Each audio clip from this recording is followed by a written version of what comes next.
ушанкага кетлевка жасауды баштайбыз.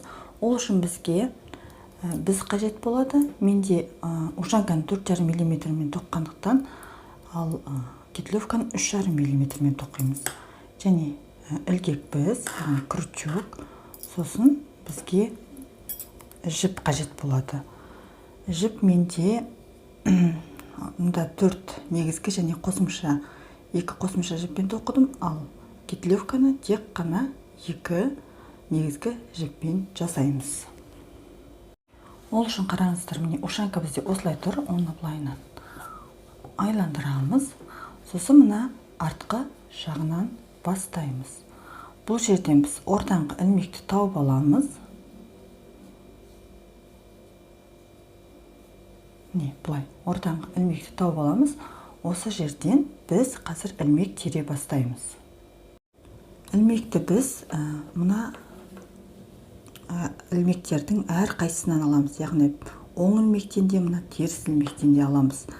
Енді міне мында мынау шеткі ілмектері, одан кейін екінші ілмектен кейін алып отырамыз. Осылай бізді кіргіземіз де, одан кейін ілмекті алдық. Екіншісі теріс ілмек, оған кіргіздік, ілмекті алдық. Оң ілмек, оған кіргізіп, тағы да ілмекті алдық. Келесі теріс ілмек. Осылай біз барлық ілмектерден, мына шетінен барлық айландыра, мына арасынан осы жағына қайтып келгенге шейін ілмектерді тереміз. Мұнаралар түсінікті деп ойлаймын. Әзірше осылай тере беріңіздер. Одан кейін мен сіздерге мынандай біз кішкене дөңгелетілген жерлеріне келген кезде тағы біраз көрсетемін қалай теретінімізді ілмекті. Одан міне қараңыздар, мына құлақтың мына жерінде бізде осындай теріс ілмектер бар. Біз ілмектерді сол жерден аламыз. Міне, мынау бізде шеткі, яғни ілмектер, одан кейін осындай біз теріс ілмек тоққанбыз. Ілмектерді сол жерден аламыз.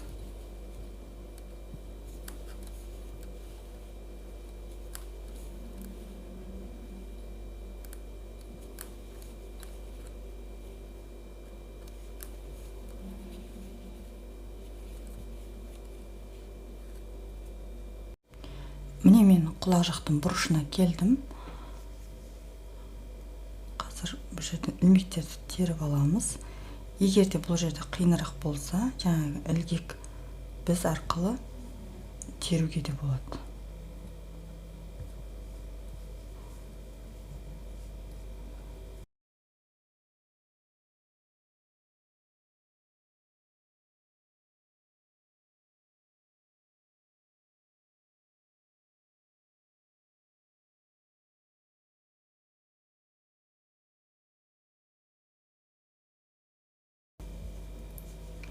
Одан кейін мына жерге шыққан кезде бағанағыдай әр ілмектен алып отырамыз. Яғни әр оң ілмектен, әр теріс ілмек астынан.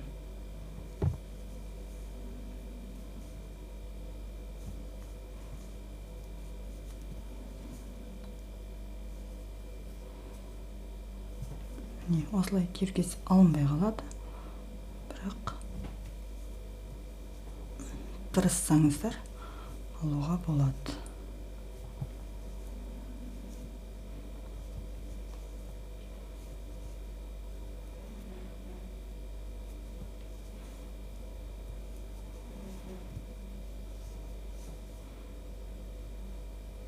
Осылай енді айландыра тере береміз. Арада міне бізде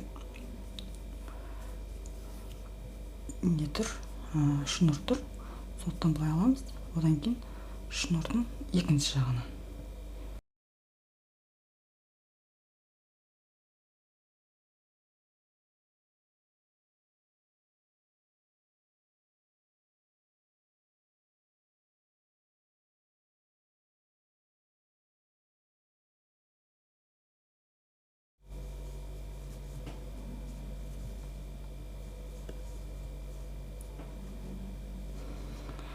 осылай бүкіл шетін теріп шығамыз. Міне мен ілмектер басылған жерге келдім. Барлығын теріп, енді ары қарай барлық ілмектерді осылай оң ілмек етіп тоқып шығамыз. Яғни айландыра енді тоқи береміз оң ілмектермен. Осылай мен 3 қатар тоқимын. 3 қатардан кейін қайта жолғамыз. Содан кейін не істеу керегін айтамын. Міне мен 3 қатар тоқыдым. Енді қараңыздар, бізде мына шнуры ішінде қалып қалды. Сол үшін қазір 4-ші қатарда шнурды қалай сыртына шығару керегін көрсетемін. Ол үшін қазір мына оң ілмектермен, осы алдындағы қатарлар сияқты оң ілмектермен жаңағы шнур тұрған жерге дейін тоқып келеміз. Сосын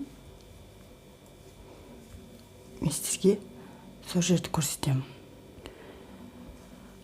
Шнур тұрған жерге келдік. Енді қараңыздар, міне осылай белгілеп аласыздар шнурдың тұрған жерін. Сосын қалай жасаймыз?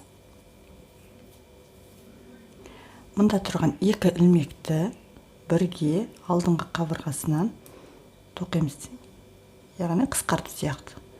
2 ілмекті бірге тоқыдық, оң ілмек етіп.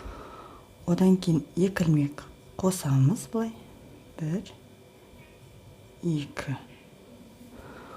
Одан кейін мына бауыт шнурды былай қарай өткіземіз. Не? Сосын мына жердегі тағы да 2 ілмекті былай айландырып аламыз. Не? Сосын оны артқы қабырғасынан оң ілмек етіп бірге тоқимыз.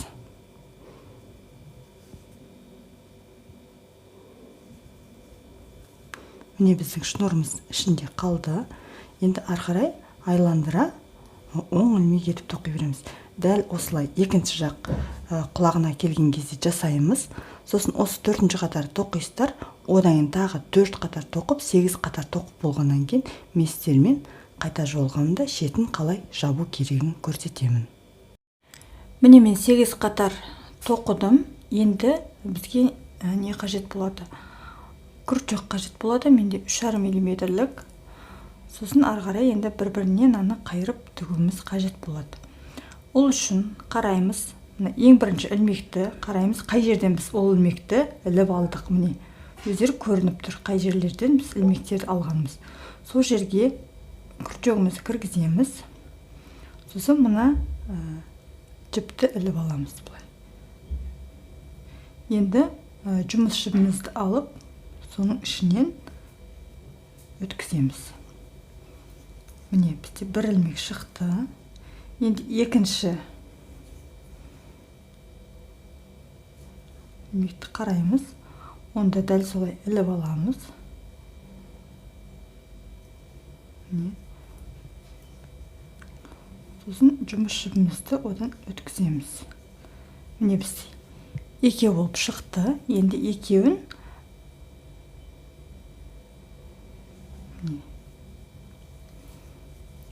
сосын келесімізді қараймыз. Қай жерден сонда кіргіземіз. Жіпті іліп аламыз былай. Міне, тағы да 2. Оны тағы да іліп аламыз. Сосын келесі ілмегімізге кіргіземіз. Ол жерден тағы да алып шығамыз. Жұмыс жібімізді өткіземіз.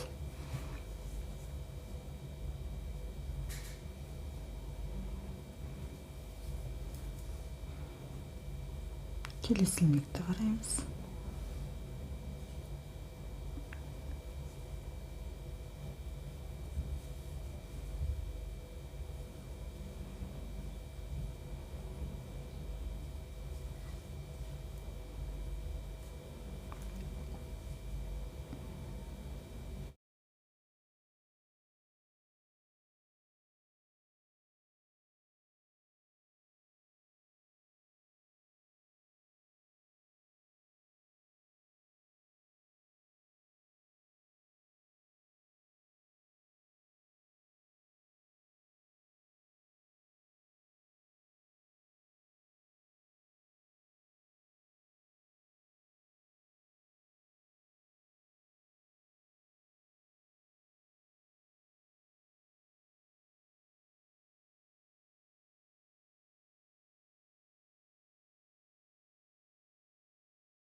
осылай айландыра тоқи береміз. Кетлевка жасап болғаннан кейін бізде мынандай болып шығады, қараңыздар. Ішкі жағынан осылай, ал сыртқы жағынан осындай косичкалар пайда болады. Осылай бүкіл шет жағын біз кетлевка жасап шығамыз.